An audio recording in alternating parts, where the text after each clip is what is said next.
with the song that your new song for this performance last night. Yeah. Okay, so last night we had a song that was in Japanese. On our set list we called it anime because it was easier to reference. But that song's actually coming out on our next album, MK3. And it's actually called Powered Giraffe Reprise because it's a Japanese version of another song that's on the album. And it's slightly changed the melody. We have to wait for the album to hear it, but it's similar to that. Oh, you can see the people move around through that window. Okay, well, not anymore. It's gone. And yeah, so I wrote the song in English, which hopefully I can release, I don't know, in months down the road on Engineer Tears or something, because I actually recorded it in English and stuff. Then we had Carolina, or Walter Girl Carolina, one of the people you see at our merch booths. Her boyfriend actually translated for like Pokemon and Yu-Gi-Oh! And stuff like that. He doesn't do that now, he works for like Adobe or something. But he translated a bunch of stuff and he took, I don't know, a few weeks coming back and forth with us like, what do you like this? And we're like, oh, can we have this reference? And he picked out a lot of things that... It was complicated. Yeah, so if hopefully a Japanese person or a person from Japan would be able to hear some of the lyrics in it and be like, wow, how did they know this or that? Because he like spent time in Japan and stuff. So hopefully it's not like bastardizing it, and it's like stays true to it. So that'll be fun when you hear the album, because you probably have to listen to it. Any videos that were taken last night, because we're not going to be performing that for a while. Okay, well, we might have slipped up on some of the enunciations and stuff live, but because it's very particular. If you change any accent of any word, it could mean something completely different.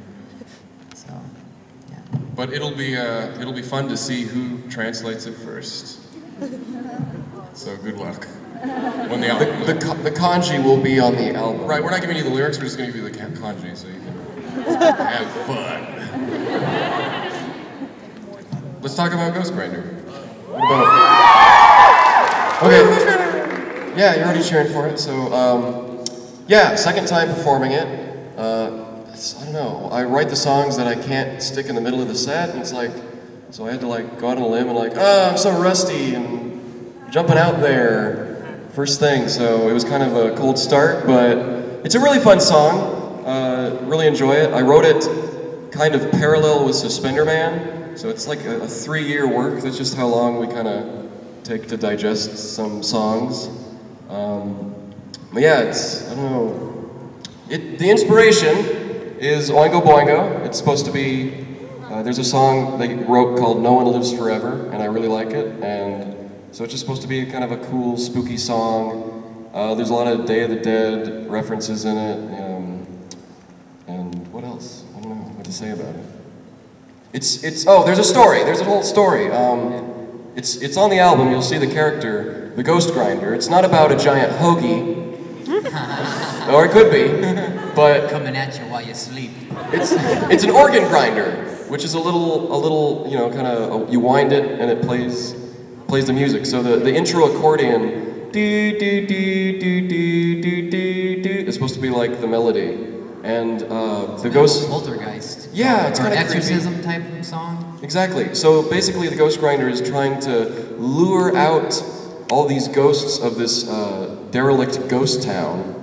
And the robots would be on hand to kind of help sing the song, because they're basically, the Ghost Grinder, it sucks in all the ghosts and forces them to pass over. So it's a little creepier than the song lets on, but I kind of wanted to do like, you know, rather than like a scary song, it's more like celebrating the dead, you know?